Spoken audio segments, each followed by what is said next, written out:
میں اور میرا بھائی عصمت جڑواں پیدا ہوئے تھے۔ ہماری شکلیں اس حد تک ملتی تھیں کہ ہماری اپنی ماں بھی اکثر ہمیں پہچاننے میں دھوکہ کھا جاتی تھی، لیکن شکلوں کی یہ مشابہت صرف ہمارے چہروں تک ہی محدود تھی، کیونکہ ہماری فطرت ایک دوسرے سے بالکل الٹ تھی۔ عصمت بچپن سے ہی بہت سیدھا سادھا، پڑھائی میں تیز اور ماں باپ کا فرمانبردار بچہ تھا، جبکہ میں شروع سے ہی تیز، چالاک اور محنت سے جی چرانے والا تھا۔ مجھے ہمیشہ سے سیدھے راستے کے بجائے شارٹ کٹ پسند تھے۔ اسکول کے ابتدائی دنوں سے ہی مجھے یہ اندازہ ہو گیا تھا کہ ہم دونوں کا ایک جیسا دکھنا میرے لیے کسی نعمت سے کم نہیں ہے۔ اسکول میں جب بھی میں ہوم ورک نہیں کرتا تھا یا کسی ٹیسٹ کی تیاری کرنا بھول جاتا تھا تو میرے ذہن میں ایک ہی ترکیب آتی تھی کہ میں کسی نہ کسی طرح عصمت کی جگہ بیٹھ جاؤں۔ مجھے اچھی طرح یاد ہے جب ہم چوتھی جماعت میں تھے، ایک دن میرا ریاضی کا بہت بڑا ٹیسٹ تھا اور میں نے رات بھر پڑھنے کے بجائے صرف کھیل کود میں وقت ضائع کیا تھا۔ صبح اسکول جاتے ہوئے مجھے شدید ڈر لگ رہا تھا کہ اگر آج میں فیل ہو گیا تو استاد سے مار پڑے گی اور گھر پر ابا جان الگ سے سزا دیں گے۔ میں نے راستے میں عصمت کو دیکھا جو خاموشی سے اپنی کتاب دہرا رہا تھا۔ میں نے اس کے کندھے پر ہاتھ رکھا اور بہت معصوم بن کر کہا کہ میرے پیارے بھائی، آج میری طبیعت بہت خراب ہے اور مجھے لگتا ہے کہ میں ٹیسٹ میں اچھا نہیں کر پاؤں گا۔ تم تو میرے جڑواں بھائی ہو، کیا تم آج میری کلاس میں بیٹھ کر میرا ٹیسٹ نہیں دے سکتے؟ عصمت اتنا بھولا تھا کہ وہ میری چالاکی کو سمجھ ہی نہیں پایا اور اس نے بغیر کسی سوال کے ہاں کہہ دی۔ اس دن اسکول کے ہاف ٹائم میں نے واش روم جا کر چپکے سے اپنی قمیضیں بدل لی، کیونکہ یونیفارم کی شرٹ پر ٹیچر نے نشانی کے طور پر ہمارے نام لکھ دیے تھے۔ عصمت میری کلاس میں جا کر بیٹھ گیا اور میں اس کی کلاس میں جا کر بیٹھ گیا۔ اس دن عصمت نے میرا نام کا ٹیسٹ دیا اور برے نمبر حاصل کیے، جبکہ میں اس کی کلاس میں آرام سے بیٹھ کر کہانیاں پڑھتا رہا۔ استاد کو کانوں کان خبر نہ ہوئی کہ جو بچہ ان کے سامنے بیٹھا ہے وہ عصمت نہیں بلکہ شہراز ہے۔ اس دن کے بعد سے میرے حوصلے بہت زیادہ بڑھ گئے۔ میں نے جان لیا تھا کہ عصمت کی شرافت اور معصومیت کو میں اپنی ہر غلطی چھپانے کے لیے استعمال کر سکتا ہوں۔ جب بھی اسکول میں کوئی شرارت میں کرتا اور پکڑے جانے کا خوف ہوتا تو میں بہت صفائی سے عصمت کا نام لے لیتا یا خود عصمت بن کر اساتذہ کے سامنے کھڑا ہو جاتا۔ عصمت اتنا سیدھا تھا کہ وہ کبھی میرے خلاف بولتا ہی نہیں تھا۔ وہ خاموشی سے میری کی ہوئی شرارتوں کی سزا اپنے سر لے لیتا اور اس کے دل میں کبھی یہ خیال بھی نہیں آتا کہ اس کا اپنا جڑواں بھائی اس کو استعمال کر رہا ہے۔ کلاس میں جب بھی استاد کسی سخت سوال کا جواب پوچھتے تو میں چپکے سے عصمت کو اشارہ کرتا اور اپنی جگہ کھڑے ہو کر جواب دے دیتا، لیکن استاد سمجھتے کہ یہ شہراز نے جواب دیا ہے۔ اسی طرح اسکول کے ریکارڈ میں میرا شمار بھی اچھے بچوں میں ہونے لگا، حالانکہ حقیقت یہ تھی کہ مجھے کتاب کا ایک لفظ بھی نہیں آتا تھا۔ عصمت راتوں کو جاگ کر پنسل اور کاپی پر اپنے ہاتھ کالے کرتا اور میں صبح اس کی اس محنت کا پھل آرام سے کھا لیتا۔ مجھے کبھی اس بات کا احساس نہیں ہوا کہ میں اپنے بھائی کے ساتھ زیادتی کر رہا ہوں، بلکہ میرے لیے یہ ایک تفریح بن چکی تھی۔ میں اکثر سوچتا تھا کہ جب خدا نے ہمیں ایک جیسا چہرہ دیا ہے تو پھر چیزوں پر بھی ہم دونوں کا برابر کا حق ہونا چاہیے، چاہے وہ پڑھائی ہو یا جائیداد۔ اسکول کا ہر نیا سال میرے لیے ایک نیا چیلنج لے کر آتا تھا، لیکن میری یہ چالاکی ہر بار مجھے بچا لیتی۔ ایک دفعہ اسکول کے سالانہ کھیلوں کا مقابلہ تھا۔ عصمت دوڑ میں بہت تیز تھا اور اس نے مہینوں سے اس کی تیاری کر رکھی تھی، جبکہ میں نے سارا وقت دوستوں کے ساتھ آوارہ گردی میں گزارا تھا۔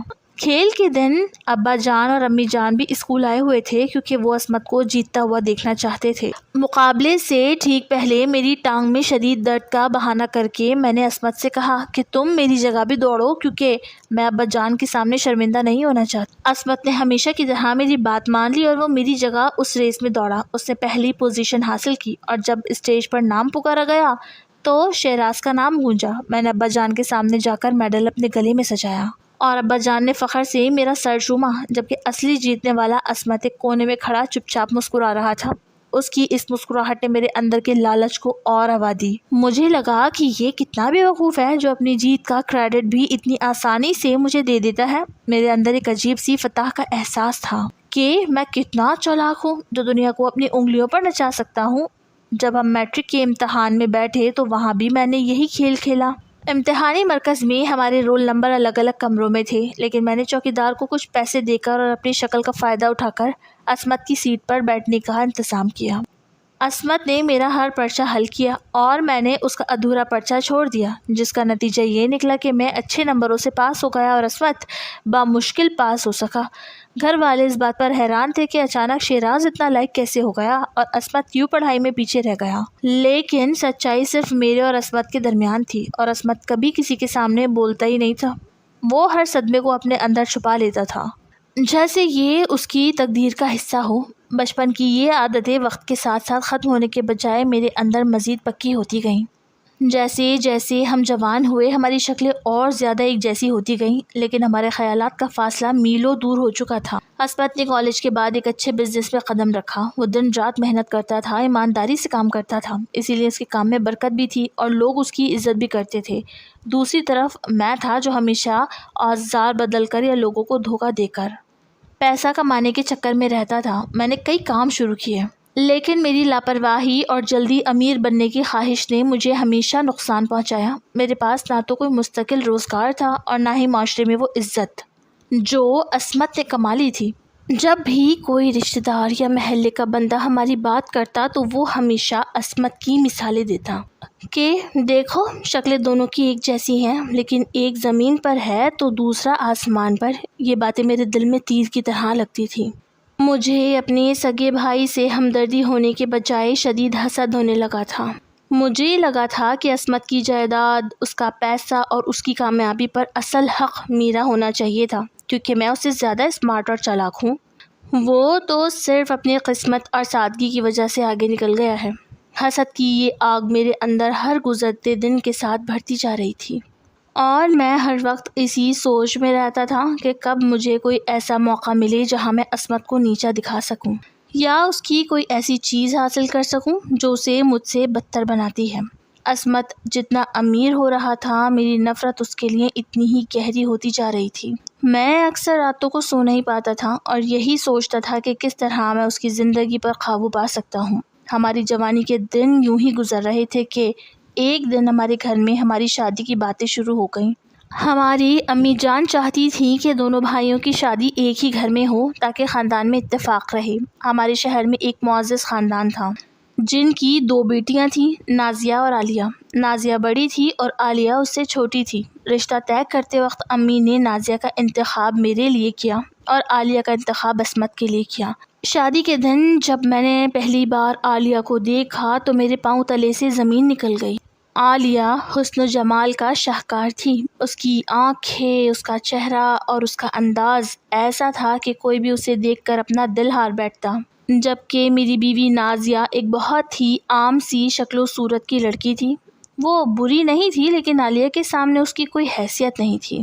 اس دن میرے دل میں حسد کا ایک نیا طوفان کھڑا ہو گیا۔ میں نے سوچا کہ خدا نے عصمت کو ہر چیز بہترین دی ہے، اس کے پاس پیسہ بھی ہے، عزت بھی ہے اور اب اتنی خوبصورت بیوی بھی، جبکہ مجھے ہر معاملے میں پیچھے چھوڑ دیا گیا ہے۔ عالیہ کو دیکھتے ہی میرے دل میں ایک کالا زہر کھلنے لگا۔ میں جب بھی اسے اپنے بھائی کے ساتھ دیکھتا میرے دانت پسنے لگتے تھے۔ میرے ذہن میں بار بار وہی بچپن کی عدل بدل والی بات آتی تھی کہ کاش میں کسی طرح عصمت کی جگہ لے سکتا، کاش عالیہ میری بیوی ہوتی۔ شادی کے اس پہلے ہی دن جب لال جوڑے میں عالیہ ہمارے گھر کے دہلیز پار کر رہی تھی تو میری نظریں صرف اس کے چہرے پر ٹکی ہوئی تھی۔ میں نے دیکھا کہ وہ کتنے پیار سے عصمت کی طرف دیکھ رہی تھی۔ عصمت کے چہرے پر ہمیشہ کی طرح وہی معصوم اور سچی خوشی تھی۔ اس منظر نے میرے دل میں لگی حسد کی آگ کو ایک ہولناک شعلے میں بدل دیا۔ شادی کی وہ پہلی رات میرے لیے کسی عذاب سے کم نہیں تھی۔ میں نازیہ کے ساتھ اپنے کمرے میں موجود تھا، لیکن میرا پورا دھیان دیوار کے اس پار عصمت کے کمرے کی طرف تھا۔ میں سوچ رہا تھا کہ عصمت جتنا سیدھا ہے وہ اس حسن کی قدر کیا جانے گا۔ اس خوبصورت عورت کا حقدار تو مجھے ہونا چاہیے تھا جو زندگی کی اونچ نیچ اور چالاکیوں کو سمجھتا ہوں۔ میں نے اسی رات شیشے کے سامنے کھڑے ہو کر اپنے چہرے کو دیکھا اور اپنے آپ سے وعدہ کیا کہ شیراز، بچپن سے لے کر آج تک تم نے عصمت کی ہر اچھی چیز پر قبضہ کیا ہے، تو پھر یہ زندگی کا سب سے بڑا تحفہ تم اس کے پاس کیسے رہنے دے سکتے ہو؟ یہ خوبصورت بیوی بھی ایک دن تمہاری ہی ہوگی، چاہے اس کے لیے تمہیں کوئی بھی قیمت کیوں نہ چکانی پڑے۔ اور یہیں سے میرے دماغ میں اس خطرناک سازش کا پہلا بیج بویا گیا جس نے آنے والے دنوں میں ہم سب کی زندگیوں کو ہمیشہ کے لیے بدل کر رکھ دینا تھا۔ شادی کی اگلی ہی صبح جب میری آنکھ کھلی تو کمرے کی کھڑکی سے دھوپ اندر آ رہی تھی۔ میرے پہلو میں نازیہ سوئی ہوئی تھی۔ اس کے چہرے کو دیکھ کر میرے دل میں ایک عجیب سی بیزاری نے جنم لیا۔ وہ ایک عام سی لڑکی تھی جس میں کوئی ایسی کشش نہیں تھی جو میرے دل کو دھڑکا سکتی۔ میں بستر سے اٹھا اور بغیر اس کی طرف دیکھے کمرے سے باہر نکل آیا۔ صحن میں امی جان ناشتے کی تیاری کر رہی تھی اور اسی وقت سامنے کے کمرے کا دروازہ کھلا۔ عصمت اور عالیہ باہر نکلے۔ عالیہ نے ہلکے نیلے رنگ کا سوٹ پہن رکھا تھا۔ اس کے بال ابھی گیلے تھے اور اس کے چہرے پر صبح کی تازگی دیکھ کر میری دھڑکنیں جیسے رک گئیں۔ وہ اتنی حسین لگ رہی تھی کہ اس پر سے نظر ہٹانا میرے لیے ناممکن ہو گیا تھا۔ عصمت اس کے ساتھ کھڑا مسکرا رہا تھا۔ وہ دونوں بہت خوش نظر آ رہے تھے۔ ان کو اس طرح دیکھ کر میرے سینے میں حسد کی ایک تیز لہر اٹھی۔ میں نے دل ہی دل میں اپنی ماں کو کوسا کہ انہوں نے میرے ساتھ اتنی بڑی زیادتی کیوں کی۔ میں بڑا تھا، میں چالاک تھا، تو پھر میرے حصے میں نازیہ جیسی عام لڑکی کیوں آئی اور عصمت جیسے سادے انسان کو اتنی خوبصورت بیوی کیوں مل گئی؟ یہ ناانصافی مجھے اندر ہی اندر کھانے لگی۔ ناشتے کی میز پر جب ہم سب بیٹھے تو میری نظریں مسلسل عالیہ کا پیچھا کر رہی تھی۔ وہ جس طرح چائے کی پیالی اٹھاتی، جس طرح بات کرتے ہوئے مسکراتی، وہ سب میرے حواس پر سوار ہو رہا تھا۔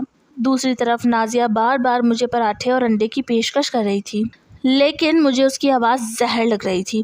میں نے غصے سے اس سے کہا کہ مجھے بھوک نہیں ہے، تم اپنا کام کرو۔ نازیہ میری اس بے رخی پر حیران رہ گئی اور اس کی آنکھوں میں اداسی آ گئی، لیکن مجھے اس کے جذبات کی کوئی پرواہ نہیں تھی۔ اسی دوران ابا جان نے بات شروع کی کہ تم دونوں بھائیوں کی نئی نئی شادی ہوئی ہے، اسی لیے میں نے تم دونوں کے لیے ہنی مون کا پلان بنایا ہے۔ تم دونوں اپنی بیویوں کو لے کر شمالی علاقہ جات مری اور ناران کاغان جاؤ گے۔ وہاں میں نے ایک ہی ہوم اسٹے اور ہوٹل میں تم دونوں کے لیے کمرے بک کروائے ہیں تاکہ تم لوگ گھوم پھر سکو۔ یہ سنتے ہی میرے مرجھائے ہوئے چہرے پر ایک دم رونق آ گئی۔ میرے دماغ میں ایک نئی امید جاگی۔ میں نے سوچا کہ چلو اچھا ہوا، ایک ہی جگہ جانے سے مجھے عالیہ کے قریب رہنے اور اسے دیکھنے کا پورا موقع ملے گا۔ عصمت تو سیدھا ہے، وہ تو گھومنے پھرنے اور وادیوں کو دیکھنے میں مصروف رہے گا اور میں اس دوران عالیہ کے دل میں اپنے لیے جگہ بنانے کی کوشش کروں گا۔ اگلی ہی صبح ہم چاروں ایک ہی گاڑی میں سفر پر روانہ ہو گئے۔ عصمت گاڑی چلا رہا تھا اور عالیہ اس کے ساتھ اگلی سیٹ پر بیٹھی تھی۔ میں اور نازیہ پچھلی سیٹ پر تھے۔ پورے راستے نازیہ مجھ سے باتیں کرنے کی کوشش کرتی رہی۔ وہ کبھی راستے کے مناظر کی تعریف کرتی تو کبھی ہمارے مستقبل کے خواب بنتی، لیکن میں صرف ہاں اور نہ میں جواب دے رہا تھا۔ میری نظریں تو اگلی سیٹ پر لگی ہوئی تھی جہاں عالیہ کی زلفیں ہوا میں اڑ کر کبھی کبھی پیچھے کی طرف آتی تو میری سانسیں رک جاتی۔ میں شیشے میں اس کے چہرے کے عکس کو دیکھتا رہتا اور دل ہی دل میں کڑتا رہتا کہ یہ میرے ساتھ کتنی بڑی ناانصافی ہوئی ہے۔ جب ہم ہوٹل پہنچے تو وہاں کا منظر بہت خوبصورت تھا۔ پہاڑوں پر برف باری ہو رہی تھی اور چاروں طرف دھند چھائی ہوئی تھی۔ ہوٹل کے مینیجر نے ہمیں 2 ساتھ والے کمروں کی چابیاں دیں۔ جیسے ہی ہم اپنے کمرے میں داخل ہوئے، نازیہ نے خوشی سے کہا کہ شہراز دیکھو یہ جگہ کتنی پیاری ہے اور ہمارے کمرے کی کھڑکی سے پورا پہاڑ نظر آتا ہے۔ میں نے کھڑکی کی طرف دیکھا اور پھر بیزاری سے اپنا بیگ بستر پر پٹخ دیا۔ میں نے نازیہ سے کہا کہ مجھے نیند آ رہی ہے، تم مجھے تنگ مت کرو اور خود جا کر آرام کرو۔ نازیہ کا دل ٹوٹ گیا۔ وہ خاموشی سے بستر کے کونے میں بیٹھ گئی، لیکن مجھے اس کی پرواہ کہاں تھی۔ میں تو چپکے سے کمرے کے دروازے کے پاس جا کر کھڑا ہو گیا اور باہر کی آوازیں سننے لگا۔ چند منٹ بعد مجھے عصمت اور عالیہ کی آوازیں آئیں۔ وہ دونوں باہر گیلری میں کھڑے ہو کر موسم کا لطف لے رہے تھے۔ میں نے فوراً اپنا کوٹ پہنا اور باہر نکل آیا۔ عالیہ نے سفید رنگ کی شال اوڑھ رکھی تھی اور وہ ٹھنڈ کی وجہ سے تھوڑا کانپ رہی تھی۔ عصمت اس کے لیے کافی لینے اندر گیا ہوا تھا۔ میں اس کے قریب گیا اور بہت دھیمے لہجے میں کہا، عالیہ یہاں سردی بہت ہے، تمہیں اندر بیٹھنا چاہیے۔ عالیہ نے مڑ کر مجھے دیکھا اور مسکرا کر بولی کہ نہیں شہراز بھائی، مجھے یہ موسم بہت پسند ہے، ہمارے شہر میں ایسی سردی کہاں ہوتی ہے۔ اس کے منہ سے بھائی کا لفظ سن کر میرے دل پر جیسے کسی نے خنجر چلا دیا، لیکن میں نے اپنے چہرے پر مسکراہٹ برقرار رکھی۔ میں نے سوچا کہ ابھی تو شروعات ہے، بہت جلد میں تمہاری اس سوچ کو بدل دوں گا۔ اسی وقت عصمت کافی کے 2 کپ لے کر باہر آ گیا۔ اس نے 1 کپ عالیہ کو دیا اور دوسرا مجھے پیش کرتے ہوئے کہا کہ شہراز تم بھی لو، بہت اچھی کافی ہے۔ میں نے کپ پکڑ لیا، لیکن میرا دھیان کافی پر نہیں تھا۔ میں دیکھ رہا تھا کہ عصمت کتنی سادگی سے عالیہ کا ہاتھ پکڑ کر اسے بتا رہا تھا کہ سامنے دیکھو وہ کون سی پہاڑی ہے۔ مجھے عصمت کی معصومیت اور سادگی اس وقت دنیا کی سب سے بڑی بے وقوفی لگ رہی تھی۔ میں سوچ رہا تھا کہ اتنی خوبصورت لڑکی کے ساتھ ہوتے ہوئے بھی یہ جاہل صرف پہاڑوں کو دیکھ رہا ہے۔ شام کے وقت ہم سب ڈنر کے لیے ہوٹل کے ریسٹورینٹ میں گئے۔ نازیہ نے ایک بہت ہی عام سا سوٹ پہن رکھا تھا جو اس پر بالکل نہیں جچ رہا تھا، جبکہ عالیہ نے ایک سادہ لیکن انتہائی خوبصورت کالی رنگ کی میکسی پہنی تھی جس میں وہ کسی پری جیسی لگ رہی تھی۔ ریسٹورینٹ کی مدھم روشنی میں عالیہ کا چہرہ چمک رہا تھا۔ میں میز پر اس کے بالکل سامنے بیٹھا تھا اور کھانا کھانے کے بجائے صرف اسے ہی دیکھ رہا تھا۔ نازیہ نے میری پلیٹ میں چکن کا پیس رکھتے ہوئے کہا کہ شہراز یہ لو، تمہارا پسندیدہ ہے نا؟ میں نے غصے سے اس کی طرف دیکھا اور پلیٹ کو ایک طرف سرکا دیا۔ میں نے کہا مجھے نہیں کھانا، تم خود کھاؤ۔ میری اس حرکت پر میز پر ایک لمحے کے لیے خاموشی چھا گئی۔ عصمت نے حیرت سے پوچھا کہ شہراز کیا ہوا؟ طبیعت تو ٹھیک ہے تمہاری؟ تم کل سے بہت چپ چپ ہو۔ میں نے بات سنبھالتے ہوئے کہا کہ ہاں بس سفر کی وجہ سے سر میں درد ہے اور کچھ نہیں۔ عالیہ نے بہت ہمدردی سے کہا شہراز بھائی آپ کو دوا لے لینی چاہیے، اگر آپ کہیں تو میں عصمت سے کہوں وہ نیچے میڈیکل اسٹور سے لے آئے۔ میں نے عالیہ کی طرف دیکھا اور کہا کہ نہیں عالیہ، تمہاری اس ہمدردی کا شکریہ، بس تمہاری آواز سن کر ہی میرا آدھا درد دور ہو گیا ہے۔ یہ بات میں نے اتنے دھیمے اور گہرے انداز میں کہی کہ عالیہ ایک پل کے لیے چونک گئی، اس نے اپنی نظریں جھکا لی اور عصمت سے کسی دوسرے موضوع پر بات کرنے لگی۔ ڈنر کے بعد عصمت اور عالیہ ہوٹل کے لان میں واک کرنے چلے گئے۔ میں نے نازیہ سے کہا کہ تم کمرے میں جاؤ، مجھے کچھ کام ہے۔ نازیہ چپ چاپ روتی ہوئی آنکھوں کے ساتھ کمرے کی طرف چلی گئی اور میں چھپ کر لان کے ایک درخت کے پیچھے کھڑا ہو گیا جہاں سے عصمت اور عالیہ صاف نظر آ رہے تھے۔ طوفانی ہوا چل رہی تھی اور درختوں کے پتے اڑ رہے تھے۔ میں نے دیکھا کہ عصمت نے اپنا گرم کوٹ اتار کر عالیہ کے کندھوں پر ڈال دیا اور عالیہ نے مسکرا کر اس کا شکریہ ادا کیا۔ یہ دیکھ کر میرے اندر حسد کی آگ شعلہ بن کر بھڑک اٹھی۔ میں نے اپنے ہاتھ کی مٹھیاں بھینچ لیں اور سوچا کہ امی نے میرے ساتھ زندگی کا سب سے بڑا دھوکہ کیا ہے۔ انہوں نے مجھے اس خوبصورت زندگی سے محروم کر دیا، مجھے ایک ایسی لڑکی کے پلے باندھ دیا جس کو دیکھ کر بھی مجھے غصہ آتا ہے۔ میں رات بھر ہوٹل کی گیلری میں ٹہلتا رہا اور یہی سوچتا رہا کہ مجھے کوئی ایسا پلان بنانا ہوگا جہاں میں عصمت کو ہمیشہ کے لیے راستے سے ہٹا سکوں، یا کوئی ایسا طریقہ ڈھونڈوں کہ عالیہ خود عصمت کو چھوڑ کر میرے پاس آ جائے۔ مجھے بچپن کی وہ ساری باتیں یاد آ رہی تھی جب میں عصمت کا رزلٹ کارڈ بدل کر ابا جان سے داد وصول کرتا تھا اور عصمت چپ چاپ کھڑا رہتا تھا۔ میں نے سوچا کہ اگر میں یہاں بھی عصمت کی جگہ لے لوں تو کیا عالیہ مجھے پہچان پائے گی؟ ہم دونوں کی شکلیں، آواز اور قد کاٹ بالکل ایک جیسا ہے۔ اگر میں کسی رات اندھیرے کا فائدہ اٹھا کر عصمت کے کمرے میں چلا جاؤں تو عالیہ تو مجھے اپنا شوہر ہی سمجھے گی۔ یہ خیال میرے دماغ میں آتے ہی مجھے ایک عجیب سا شیطانی سکون ملا۔ میں نے سوچا کہ ہنی مون کا یہ سفر میری زندگی کا رخ بدل دے گا۔ میں عالیہ کو اپنا بنا کر رہوں گا، چاہے اس کے لیے مجھے اپنے سگے بھائی کو دھوکہ ہی کیوں نہ دینا پڑے۔ حسد اور ہوس نے میرے سوچنے سمجھنے کی صلاحیت بالکل ختم کر دی تھی اور میں ایک ہولناک کھیل کھیلنے کے لیے بالکل تیار ہو چکا تھا۔ اگلی شام کا منظر بہت ہی سحر انگیز تھا۔ پہاڑوں پر ہلکی ہلکی دھند چھائی ہوئی تھی، ٹھنڈی ہوا چل رہی تھی۔ میں اپنے کمرے کی کھڑکی کے پاس کھڑا باہر کا نظارہ دیکھ رہا تھا، لیکن میری نظریں ہوٹل کے گیٹ پر جمی ہوئی تھی جہاں عصمت اپنی گاڑی کے پاس کھڑا کسی سے بات کر رہا تھا۔ میرے دماغ میں اس وقت ایک شیطانی ترکیب آئی۔ میں نے سوچا کہ یہی وہ موقع ہے جس کا میں انتظار کر رہا تھا۔ میں جلدی سے کمرے سے باہر نکل کر عصمت کے پاس گیا اور بہت پریشان ہونے کا ڈرامہ کرتے ہوئے کہا بھائی ایک بہت بڑا مسئلہ ہو گیا ہے۔ میں ناران کی طرف سے آتے ہوئے اپنی گاڑی کے کچھ ضروری کاغذات اور نازیہ کا پرس پچھلے شہر کے اس پیٹرول پمپ پر بھول آیا ہوں جہاں ہم نے دوپہر کو چائے پی تھی۔ وہاں کی انتظامیہ کا فون آیا ہے کہ اگر کوئی لینے نہ آیا تو وہ رات کو دکان بند کر دیں گے اور کاغذات ضائع ہو جائیں گے۔ میری اپنی طبیعت ٹھیک نہیں ہے اور نازیہ بھی سو رہی ہے، کیا تم جلدی سے جا کر وہ کاغذات لا سکتے ہو؟ عصمت نے میری بات سن کر بغیر کسی شک کے کہا کہ ہاں شہراز تم بالکل فکر مت کرو، میں بھی گاڑی لے کر نکلتا ہوں، وہ کاغذات لے کر آتا ہوں، تم نازیہ اور عالیہ کا خیال رکھنا۔ میں نے دل ہی دل میں خوش ہوتے ہوئے کہا کہ ہاں بھائی تم بالکل بے فکر ہو کر جاؤ، میں عالیہ کو خود بتا دوں گا کہ تم کسی ضروری کام سے گئے ہو اور میں اس کا پورا خیال رکھوں گا۔ عصمت جلدی سے گاڑی میں بیٹھا اور ہوٹل کے گیٹ سے باہر نکل گیا۔ اس کے جاتے ہی میرے چہرے پر ایک فاتحانہ مسکراہٹ ابھر آئی۔ میں نے اپنے کمرے میں جا کر دیکھا نازیہ گہری نیند سو رہی تھی۔ میں نے چپکے سے الماری کھولی اور عصمت جیسا ہی ایک گرم اونی کوٹ نکالا جو اس نے صبح پہنا تھا۔ میں نے وہ کوٹ پہنا، اپنے بال بالکل عصمت کی طرح ماتھے پر بکھیرے اور اپنے چہرے پر وہی سادگی اور معصومیت لے آیا جو عصمت کی پہچان تھی۔ اب میں شہراز نہیں بلکہ عالیہ کا شوہر عصمت بن چکا تھا۔ میں نے اپنے دل کی دھڑکنوں کو سنبھالا اور عصمت کے کمرے کی طرف بڑھ گیا۔ میں نے دروازے پر ہلکی سی دستک دی، چند سیکنڈ بعد دروازہ کھلا اور سامنے عالیہ کھڑی تھی۔ اس نے مجھے دیکھا اور اندھیرے اور دھند کی وجہ سے وہ مجھے بالکل اپنا شوہر عصمت سمجھ بیٹھی۔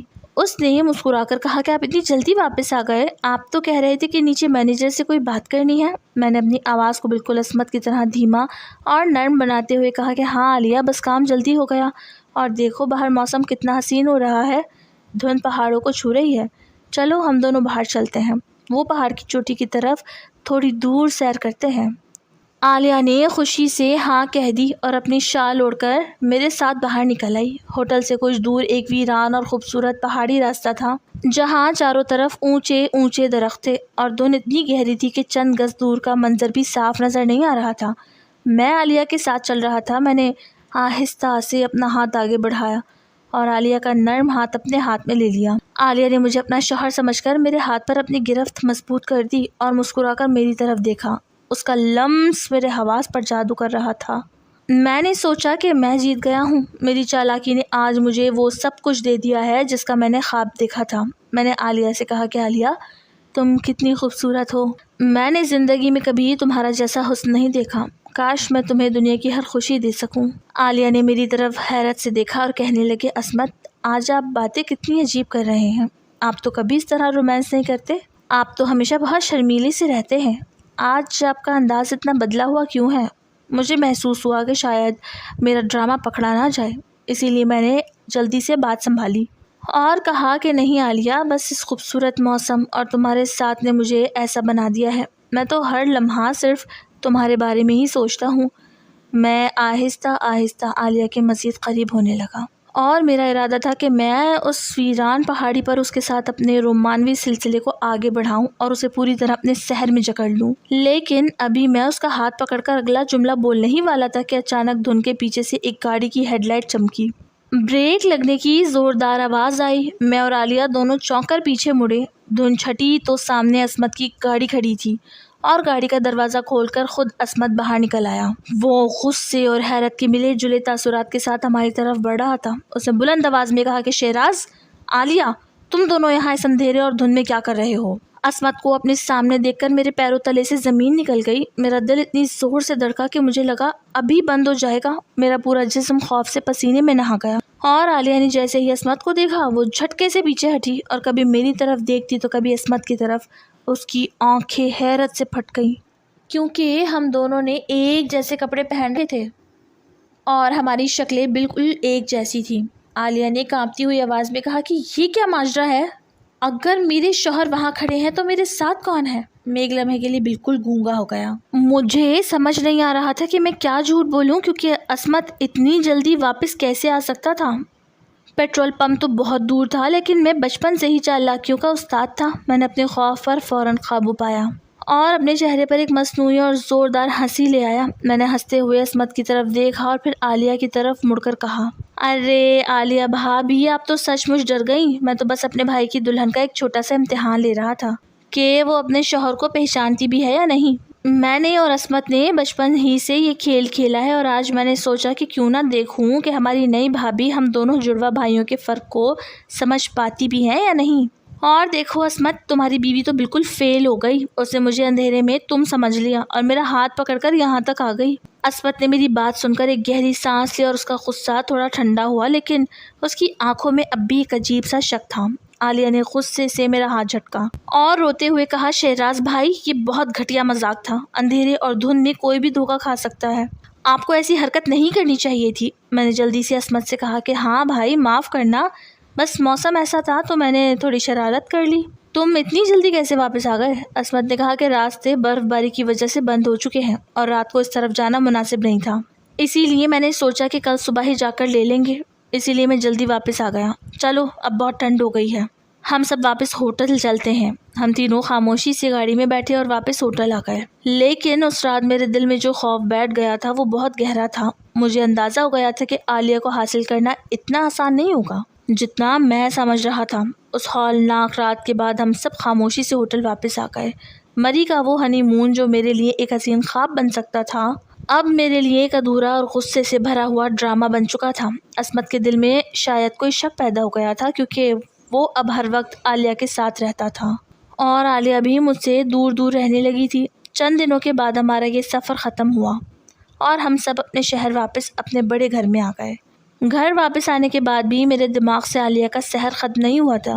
میں دن رات بس اسی سوچ میں رہتا کہ اس رات میں عالیہ کا ہاتھ پکڑنے میں کامیاب ہو گیا تھا تو اگلی بار میں اسے پوری طرح اپنا بنا لوں گا۔ میری اپنی بیوی نازیہ میرے لیے ایک بوجھ بن چکی تھی۔ میں جب بھی کمرے میں آتا اس سے سیدھے منہ بات نہیں کرتا۔ وہ بیچاری میری اس بے رخی پر اکثر اکیلے میں روتی رہتی کہ ایک شام میں اپنے کمرے میں بیٹھا چائے پی رہا تھا اور نازیہ الماری میں کپڑے رکھ رہی تھی۔ میں نے جان بوجھ کر بات شروع کی اور کہا کہ نازیہ، تم نے دیکھا کہ مری میں عالیہ کتنی خوبصورت لگ رہی تھی؟ اس کا انداز، اس کا بیٹھنا اٹھنا سب کتنا پرفیکٹ ہے۔ وہ تو کسی ملکہ جیسی دکھتی ہے۔ کاش تم بھی اس سے کچھ سیکھ لو کہ خود کو کیسے سنبھالا جاتا ہے۔ میری یہ بات سن کر نازیہ کے ہاتھ سے کپڑے گر گئے۔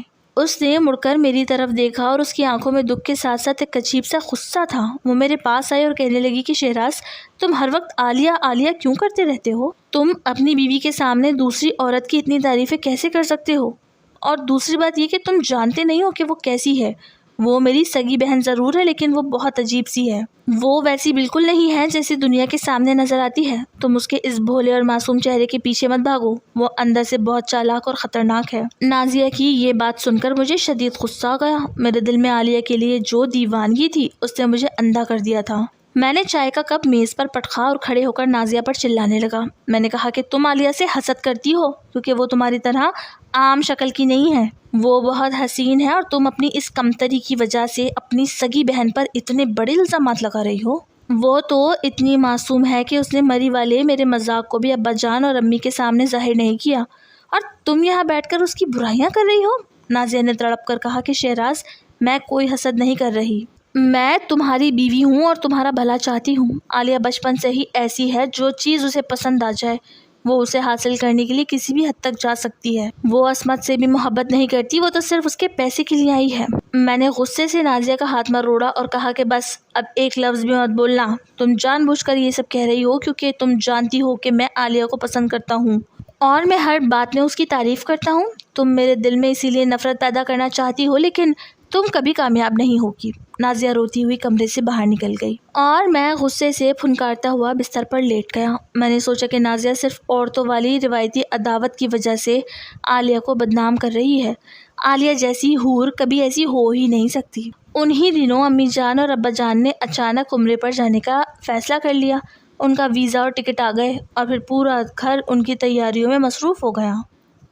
میں دل ہی دل میں بہت خوش تھا کیونکہ مجھے معلوم تھا کہ والدین کی جانے کے بعد گھر بالکل خالی ہو جائے گا اور میں آرام سے اپنے کھیل کا اگلا موہرا چل سکوں گا۔ جس دن ابا جان اور امی عمرے کے لیے روانہ ہوئے، ہم دونوں بھائی انہیں ایئرپورٹ چھوڑنے گئے۔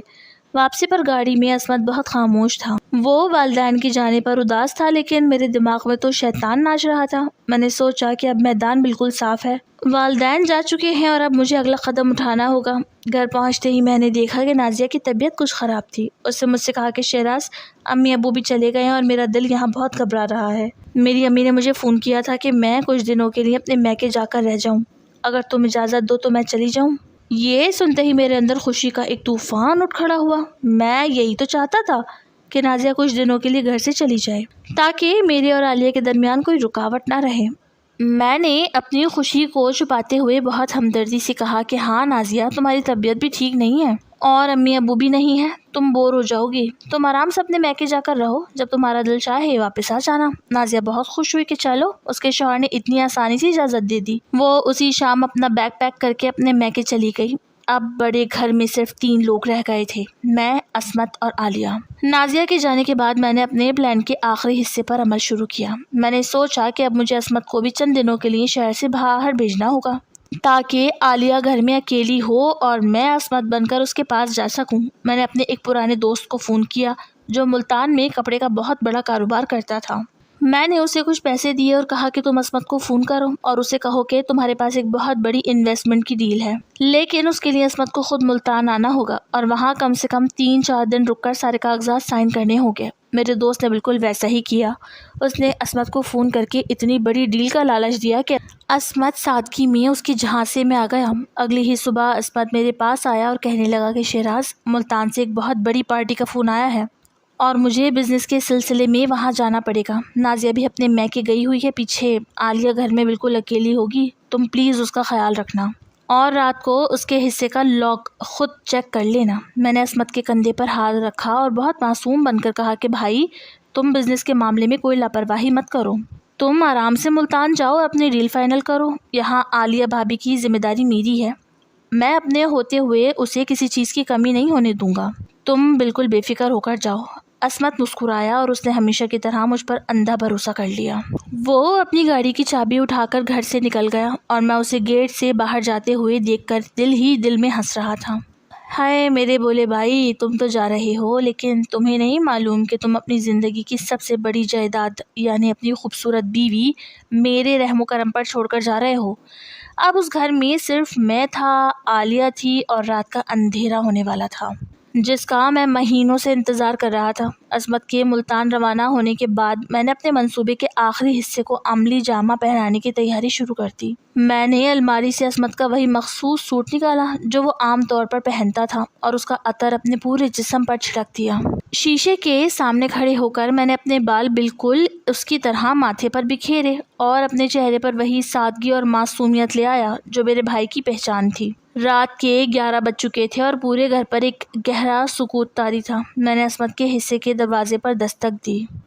چند سیکنڈ بعد عالیہ نے دروازہ کھولا۔ اندھیرے اور دھندلے دالان میں وہ مجھے دیکھ کر بالکل عصمت ہی سمجھی۔ اس کی آنکھوں میں حیرت ابھری۔ میں نے اپنی آواز کو بالکل عصمت کی طرح دھیما اور نرم بناتے ہوئے کہا کہ عالیہ، راستے میں ہی مجھے پارٹی کا فون آ گیا تھا کہ میٹنگ اچانک کینسل ہو گئی ہے، اسی لیے میں ملتان جانے کے بجائے آدھے راستے سے ہی واپس آ گیا۔ عالیہ نے ایک سرد سی سانس لی اور بغیر کچھ بولے مڑ کر کمرے کی طرف چلی گئی۔ میں بھی اس کے پیچھے پیچھے کمرے میں داخل ہو گیا۔ وہ ہمیشہ کی طرح بہت حسین لگ رہی تھی۔ میں بستر پر لیٹ گیا اور بڑی سکون سے اپنی اس ہوس بھری نظروں سے اسے دیکھنے لگا جس کا خواب میں مہینوں سے دیکھ رہا تھا۔ میں نے سوچا کہ اب عصمت یہاں نہیں ہے اور عالیہ میرے بالکل قریب ہے۔ جیسے ہی میں نے موقع پا کر بستر پر اس کی طرف رخ کیا اور اسے اپنے قریب کرنے کے لیے اپنا ہاتھ آگے بڑھایا، عالیہ ایک دم شدید غصے میں پیچھے ہٹ گئی۔ اس کے چہرے پر نفرت اور حقارت کے تاثرات ابھر آئے۔ اسے غصے سے چلاتے ہوئے کہا کہ بھول گئے تم؟ میں نے تم سے کیا کہا تھا؟ میں نے پہلے ہی دن صاف صاف کہہ دیا تھا کہ جب تک میری مرضی نہیں ہوگی تم مجھے ہاتھ بھی نہیں لگاؤ گے، چاہے اس بات کو 1 سال ہی کیوں نہ گزر جائے۔ میں اس زبردستی کے تعلق کے لیے بالکل راضی نہیں ہوں، اسی لیے اپنی حد میں رہو۔ عالیہ کے منہ سے یہ ہولناک الفاظ سنتے ہی میرے ہوش اڑ گئے۔ میرے سر پر جیسے کسی نے گرم پانی ڈال دیا ہو۔ میں بالکل سن ہو کر رہ گیا کیونکہ مجھے اس حقیقت کا اندازہ ہی نہیں تھا کہ اب تک عالیہ نے میرے معصوم بھائی کو اپنا شوہر تسلیم ہی نہیں کیا تھا اور عصمت اتنے مہینوں سے اس خوبصورت عورت کے ساتھ ایک ہی کمرے میں رہنے کے باوجود اس سے دور تھا۔ عالیہ نے غصے سے اپنا منہ دوسری طرف پھیر لیا اور وہ بیزاری سے بیٹھ گئی اور کہنے لگی کہ دنیا دکھاوے کو میں تمہارے ساتھ ہنس بول کیا لیتی ہوں، تم اپنی اوقات بھول جاتے ہو، تم کہیں سے بھی میرے لائق نہیں ہو۔ اس کی باتوں نے میری جان نکال دی لیکن میں بستر پر لیٹ کر خاموشی سے اسے دیکھتا رہا اور میرے دماغ میں ایک طوفان چلنے لگا کہ یہ سب کیا ہے؟ وہ میرے اتنے سیدھے سادے اور معصوم بھائی کے ساتھ آخر کیا کر رہی ہے؟ عصمت کی طرح اس عورت کی یہ زیادتیاں چپ چاپ برداشت کر رہا تھا۔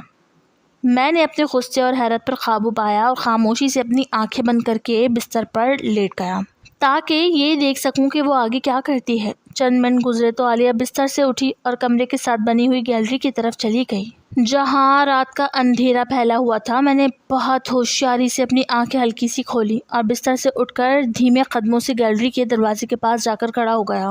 باہر تیز ہوا چل رہی تھی اور عالیہ کسی سے فون پر بہت دھیمے لہجے میں بات کر رہی تھی۔ اس کی آواز میرے کانوں میں پڑی تو میرے رونگٹے کھڑے ہو گئے۔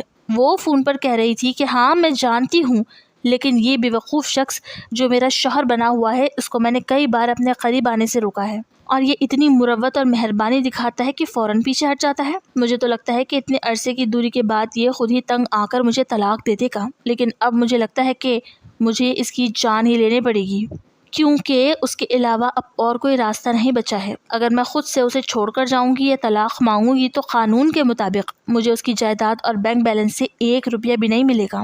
اسی لیے اس کا ایک ہی حل ہے کہ اسے راستے سے ہٹا دیا جائے تاکہ ایک بیوہ بن کر میں اس کی ساری جائیداد کی اکیلی مالکن بن جاؤں۔ عالیہ کی یہ باتیں سن کر میرے پاؤں تلے سے زمین نکل گئی۔ میرا پورا جسم کانپنے لگا اور میرے دماغ پر چھایا ہوا ہوس کا وہ کالا چشمہ ایک جھٹکے میں اتر گیا۔ مجھے سب کچھ صاف سمجھ آ گیا تھا۔ کہ جس عورت کے حسن کے پیچھے میں پاگل تھا وہ کوئی حور نہیں بلکہ ایک آستین کی ناگن ہے جو میرے معصوم بھائی کو بے وقوف بنا کر اس کی جان اور دولت کے پیچھے پڑی ہے۔ اسی لمحے میرے دل میں اپنے سگے بھائی عصمت کے لیے ایک عجیب سی تڑپ اور نرمی پیدا ہوئی۔ مجھے یاد آیا کہ وہ کتنا سیدھا ہے جو ہر مشکل میں میرا ساتھ دیتا تھا۔ اس لمحے میرے دل میں اپنے سگے بھائی عصمت کے لیے ایک عجیب سی تڑپ اور نرمی پیدا ہوئی۔ مجھے یاد آیا کہ وہ کتنا سیدھا ہے جو ہر مشکل میں میرا ساتھ دیتا تھا، اور یہاں وہ کتنی بڑی مصیبت میں اکیلا پھنسا ہوا تھا۔ میں خاموشی سے وہاں سے پیچھے ہٹا اور بغیر کوئی آواز کیے اس کے حصے سے باہر نکل آیا۔ میں اس طوفانی رات میں ہی سیدھا گاڑی نکال کر اپنی بیوی نازیہ کے میکے پہنچا۔ نازیہ مجھے اچانک اس وقت اپنے سامنے دیکھ کر دنگ رہ گئی۔ میں نے نازیہ کا ہاتھ پکڑا اور اسے ایک کونے میں لے جا کر کہا، نازیہ خدا کے لیے مجھے سچ سچ بتاؤ کہ عالیہ کا اصل سچ کیا ہے؟ وہ عصمت کے ساتھ کیا کھیل کھیل رہی ہے؟ نازیہ نے جب میرا یہ بدلا ہوا روپ دیکھا اور میری آنکھوں میں سچائی دیکھی تو وہ پھوٹ پھوٹ کر رو پڑی۔